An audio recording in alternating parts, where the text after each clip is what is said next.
Plus de 300 numéros togolais apparaissent dans la liste des cibles potentielles du logiciel espion israélien Pegasus. Le Togo est l'un des pays africains les plus proches de l'État hébreu.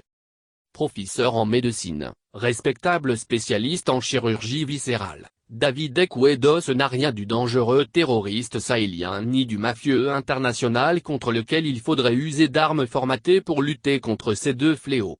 S'il peut être considéré comme acteur d'une affaire sensible pour les autorités de son pays, c'est uniquement en raison de son militantisme en faveur de l'alternance démocratique au Togo. Un sujet d'une actualité pour le moins récurrente dans ce petit État riverain du golfe de Guinée dirigé depuis 56 ans par la même famille. Tout d'abord, il y eut Gnassingbé Eyadema, ancien soldat de la coloniale, catapulté en 1967 à la tête de l'État à la faveur d'un putsch, auquel succéda son fils, Faure Gnassingbé, 55 ans, solidement accroché au pouvoir depuis la mort du père en 2005. Ce 14 juillet 2021, David Ekwedos, 52 ans, également syndicaliste, revient d'ailleurs de Cotonou, au Bénin voisin, où il a participé, aux côtés de 150 délégués d'organisations ouest-africaines de la société civile, à un sommet citoyen sur la bonne gouvernance, la démocratie et l'alternance. Son dernier cheval de bataille, convaincre la CEDEAO, l'organisation sous-régionale, de poser comme principe intangible la limitation à 2 du nombre de mandats présidentiels qu'une même personne peut exercer. Au nom de ces mêmes principes, David Ekwedos a lancé, il y a quelques années déjà, la plateforme citoyenne Togo Debout, qui a pris part en 2017 et en 2018 au vaste mouvement de protestation qu'ont connu les rues de Lomé et d'autres villes du pays pour demander, en vain, le départ du président Faure et l'organisation d'élections transparentes. Si les dernières cibles indiquent que ce sont des journalistes, Ferdinand Haïté, Carlo Ketou et Luc Abaki, qui ont été espionnés par ce logiciel Pegasus, d'autres sources plus avancées ajoutent que les acteurs politiques et de la société civile parmi lesquels Prof David Odos, le premier porte-parole du Front citoyen Togo Debout, FCTD, et même le père Marie-Chanel Afognon, le directeur de l'enseignement catholique et entre-temps à la tête des Forces Vives Espérances pour le Togo, ont été aussi écoutés ou espionnés.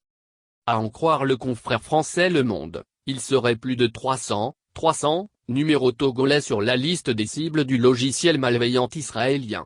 Plus de 300 numéros togolais apparaissent dans la liste des cibles potentielles du logiciel espion israélien Pegasus. Le Togo est l'un des pays africains les plus proches de l'État hébreu, écrit le confrère à la suite d'une enquête, sous le titre Projet Pegasus, au Togo, les opposants au président Gnassingbé surveillés comme des criminels et sous la plume de Christophe Chatelot.